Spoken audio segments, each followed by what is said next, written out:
Hi Mama, it's Katie here. Hi, welcome to today's video. Today I would like to go over a birth plan with you.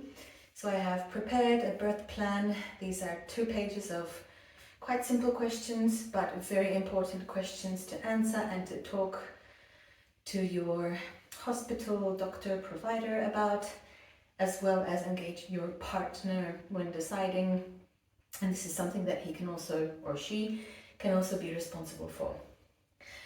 So I have printed out the birth plan that I'll also link in the description box below, so you can download one for yourself and then fill it in and bring it in your hospital bag, as well as send it ahead of time, ahead of the planned birth date to your hospital. So just going to go over the questions and answer and explain what these questions pertain to. So at the very top, it is the birth plan for yourself, obviously, and then you would provide some basic information like name and surname, partner or support person. So this would be your partner, whether it is your husband, your wife, your legal partner, your boyfriend, your girlfriend, your mum, whoever this person will be that will be with you at that moment in time when you are giving birth. The due date, so the expected due date, as well as the hospital and birth center, just to be sure that you are in the right place. You hear various stories, and sometimes people in the moment go to the wrong place as well. So you probably have already registered with a specific hospital to give birth, provided them some information. So that's the place that you will be going to for birth.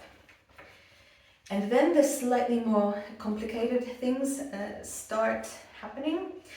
So the first one is labor preferences and preferred environment. So here, when we talk about the preferred environment, we are thinking about the lighting, whether you want it to be bright or whether the hospital or birthplace can dim the lights and make it slightly darker and more cozy. Music, will you be bringing your own music? Does the hospital have some speakers that you can then link your phone or your partner's phone to? Have you thought about music already? Whether this is just a calm stream, or it could be music, actual music that you enjoy, or it could be the pitter-patter of rain falling. So something that will calm you down in the moment and help you stay relaxed in the birthing process. So think about music and think about how you will be playing this music. In my case, I have to bring my own speaker, so that is already a part of the hospital bag. And I have also found a playlist that I'm happy and feel relaxed to, that is saved in my preferences. I'm happy to link that one as well for you to check out. Privacy is another important one to think and talk and write about. So some hospitals have various attendants or have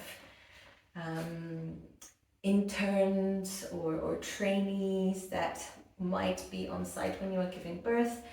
So you can write this down in your birth plan already, whether you are open to welcome other people into the birthing process or whether you want to keep it very strict to only the doctor or the midwife or only the necessary few. And another one can be mobility. So mobility meaning, do you want to have the option of moving around? Or do you just want to lay down in bed and stay there? So think about mobility as well.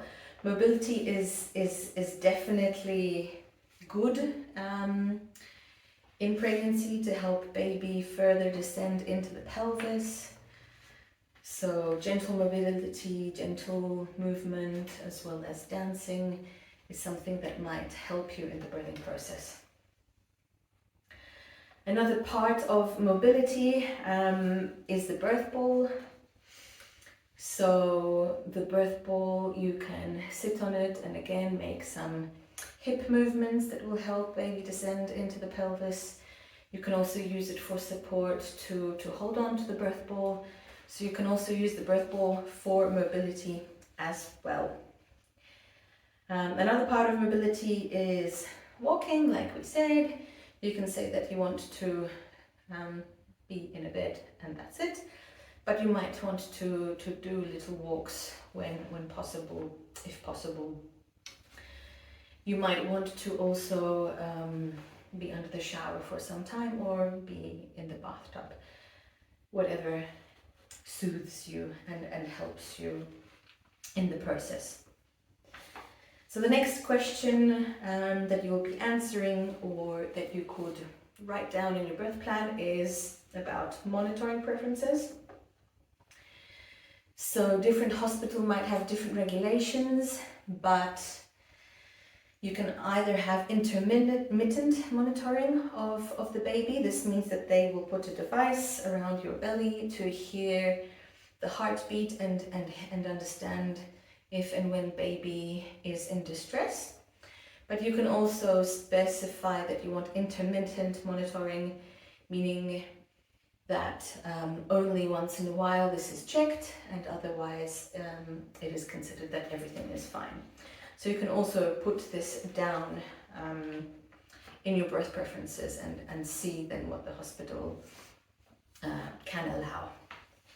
There are also devices that are linked to a system which doesn't allow you to move much, as well as more mobile systems, so put down your preferences there. And then the last one in the labor preferences section is preferred positions for labor.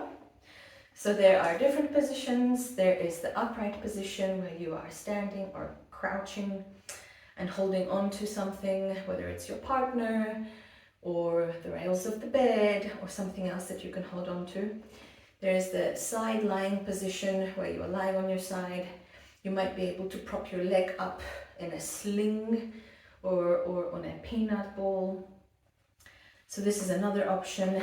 There is the position of squatting. So you can either squat with your legs outwards or one leg outwards or the other one. And maybe potentially your partner can be helping you from the back and holding you up a little bit. There's also the option in many hospitals these days to give birth in water. So some hospitals and birthing houses provide big bathtubs with water, and you can also opt in for this option. Another birth position is on a birth ball, so holding the birth ball for assistance, or in all fours, so then having your hands and your knees on the floor. So think about the position that feels comfortable for you. Think about transitioning from one position to the other one, and in which order would be your preference, and you can put those down. The next section in the birth plan is about pain management. So there are options of natural comfort methods. So we already mentioned movement, we mentioned water, but another one could be light massage that your partner might be giving you, or the midwife might be giving you. Acupressure is a natural comfort method. Remember about breathing. Breathing is super important, and you can engage your partner in the breathing process. So train breathing in the weeks leading up to birth, and I have made a separate video about breathing specifically, about some different options that you can try out already at home with your partner. Involve them in counting. So this is something which is super important and they can be responsible for, and it is a very important task. And then you can just focus on the listening and the actual breathing and go into a meditative mindset. Then there are medical options of pain management, and these are the epidural, IV pain relief, as well as some hospitals also offer laughing gas. So there are several different options. You can also list them from your most preferred one to your least preferred one. And you can also put down the medical options that I would like to avoid if possible. For example, if you are set on giving natural birth, and you do not want an epidural, you want to feel what your body is doing and what is happening to you at that moment in time, then you can put here that you want to avoid an epidural unless that is necessary. The next section is about delivery preferences. So this is similar to the positions of labor. So delivery preferences meaning when the pushing starts as well, and when it's time for the baby to start coming out through the birth canal. So the options are quite similar. There's the squatting, you can be on your side, you can be on the birth ball, you can be on your hands and your knees, you can also be in the water. And when this phase comes, then you could be encouraged by the doctor or the midwife to push at certain points in time. And in the birth plan you can also write, we call it your coaching preferences. So this is whether you would like the doctor or midwife to tell you when to push, or you can decide that you want instinctive pushing, which means that when you feel that your body is pushing, then you will work together with your body to help baby come out. If you are in sync and in line with your body, you will know when your body is doing the pushing, and this extra need to push is not really necessary because your body knows exactly what it is doing. People that are in comas and are pregnant also deliver babies without any extra help or intervention. So just put that down in this birth plan as well, and keep it in mind. Tell your partner about it as well. The next little section that you can comment on is the episiotomy preference. So the options here are only if medically necessary or avoid if possible. So having an episiotomy means to get a cut in your vagina area to make the opening for baby larger. This is considered a rather older practice and is not advised to go with.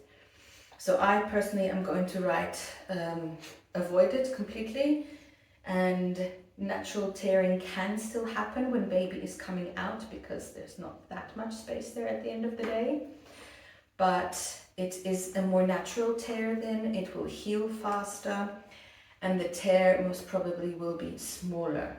If you have a cut made, then the option or the possibility that when baby is coming out the tear will be bigger is greater. So something to keep in mind when you're going to be filling in your birth plan as well. The next part is about touching your baby when your baby is crowning. So we have gone from the first phase of labor to the second phase of labor. Baby is already coming out. You will feel these pushing contractions, and then you or the doctor will tell you that they see a head. You can, or the top of the head, if they are in the natural position and not in a breech position. So you can ask a doctor to give you a mirror, or to have a mirror there for yourself to hold and see as well. You might not want to do that. I personally did not want to do that in the first pregnancy, and I think I will give birth in water this time round as well. So I will skip the mirror altogether. But the idea is that if and when baby is already, baby's head is already crowning, means it is showing up at the opening of your vagina. You can either see it on a mirror or you can touch your head, and you can also ask for guidance when and if that's possible to do. You can also involve your partner in the process when it comes to catching the baby, meaning when baby completely comes out. You can do that by yourself, you can have the doctor do that, you can have your partner do that. So they will most probably come with several pushes, and first comes the head itself, and within the next contractions the rest of the body will come out. So you can already hold your own baby, and it is called catching the baby. So you can write down this preference as well. A few other things to think about also when it comes to involving a partner is announcing the sex of the baby when you don't know it and it is a surprise, whether you want the doctor to tell you or whether you want your partner to tell you or whether you want to see by yourself, as well as cutting the cord. Then there is a section about afterbirth as well. So there is a question about skin-to-skin contact. So you have already given birth to your baby, you are holding your baby, and then ideally you will be able to put the baby on your chest for some skin-to-skin time. This releases oxytocin both in the mother as well as in the baby. The baby is still connected via the cord to your placenta, and the placenta is an aftermath of the birth, which also will come out slightly later, but you will already have your baby with you in this world and will be able to do the skin to skin. So the options that are here are yes, no, and if possible. So ideally the answer to this one is yes, that you would like to have skin to skin time with your baby, and as long as possible. Of course, there are various medical conditions or complications in birth that can happen, and then the cutting of the cord could be sooner, and maybe the doctors will need to take your baby for some checks, for example, if they are not breathing and they are not crying. But you can state your preferences if everything is fine with you and the baby, what you would like. The next one is about delayed cord clamping. So this is what I mentioned, that when you give birth to a baby, you will have already your baby, but they will still be connected to the placenta via the cord, and the placenta will be still pumping blood and nutrients back to the baby essentially, because in the birthing process a lot of the blood will come away from your baby to make a bit more space and make them smaller, so to say. And then once the baby is in this world, then that whole process starts again. So ideally you would delay this cord clamping and wait for the placenta to kind of regenerate your baby, to provide all of the blood back to your baby's body, and delay this cord clamping. Again, if for whatever medical reason this is not possible, it might not happen, but you can state your preferences here. And the same goes to delayed cleaning. So at some point the doctors or midwives will tell you that we'll take your baby away to weigh them, to measure them, and to wipe them down a little bit and to clean them. So you can state whether you are fine with that or not. There are a few extra points here. So one is about newborn procedures, whether you would like to give them vitamin K or any vaccinations that are advised to give immediately, or eye ointment. And then there is the feeding preference. So you as a mother can decide whether you want to breastfeed your baby or whether you want to bottle feed your baby, formula, or do a mix. So put that down also in the birth plan so your provider knows what to expect. And in this way you will write your perfect ideal birth scenario.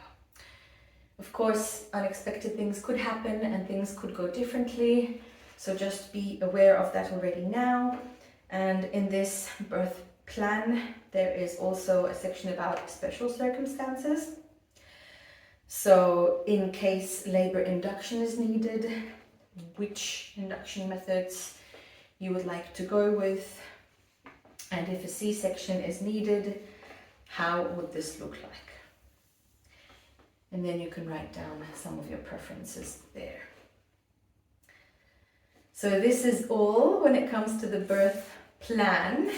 So several things there for you to think about, discuss with your partner, write them down in your birth plan, deliver them to your hospital in advance so they know your birth preferences when you call that you are coming to give birth, and keep another copy for yourself in your hospital bag and take it also with you. I hope this video was useful, and I hope you will use this birth plan and it will come in handy for you. Good luck, Mama. You've got this. All the best. Bye.